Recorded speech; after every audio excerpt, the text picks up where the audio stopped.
I was reading a story this morning and I want to share it with you.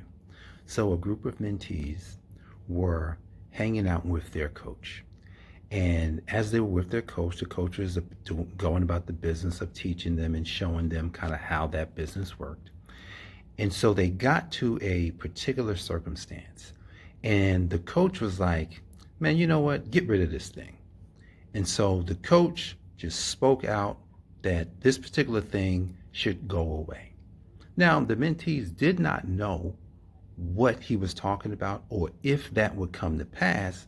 They just was like, oh, maybe the coach was just saying that, but they didn't really think nothing of it.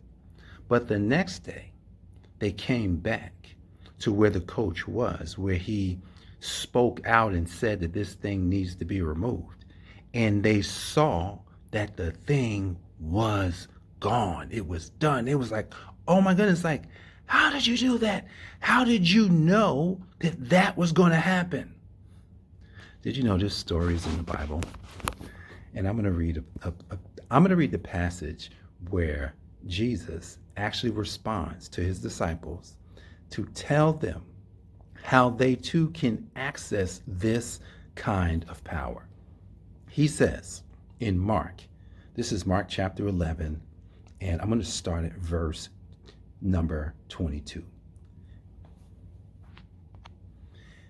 And Jesus said to them, have faith in God. So the way that you actually get the power that I have is you got to have faith in God. That's the first thing. For verily I say unto you that whatsoever you say to this mountain, be thou removed, and be thou cast into the sea, and shall not doubt in his heart, but shall believe that those things which he saith shall come to pass, he shall have whatever he saith. So what he's saying is that when you have faith in God, and even when you have the faith of God, right, that you can say to one of the biggest problems in your life, you can tell it to go away. You can tell it that you must be removed. But here's how you do it. You cannot doubt. It says that if you doubt, he says, look, if you doubt, wait, he didn't say that. That's in another text.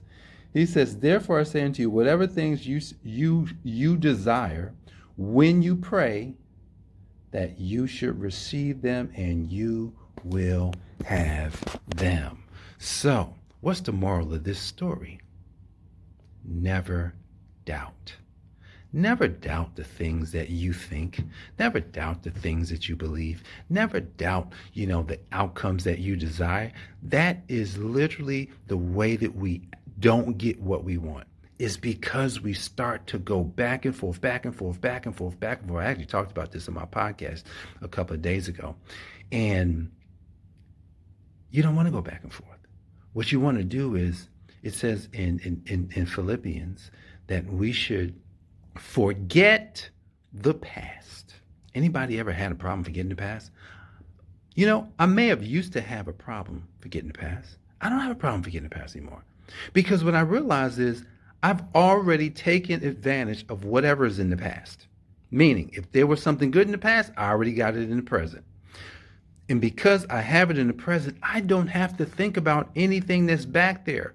So when you are forgetting the past and letting go and letting God, what you're doing is that you are now starting to press toward the mark of the high calling, is what Paul said. Press toward the mark of the high calling. What is the high calling? Oh, your 10x goal, your 100x goal, that big thing in your life that you've been going back and forth on, wondering if God is going to do it. I've heard people say, won't he do it? Well, he will do it when you do it.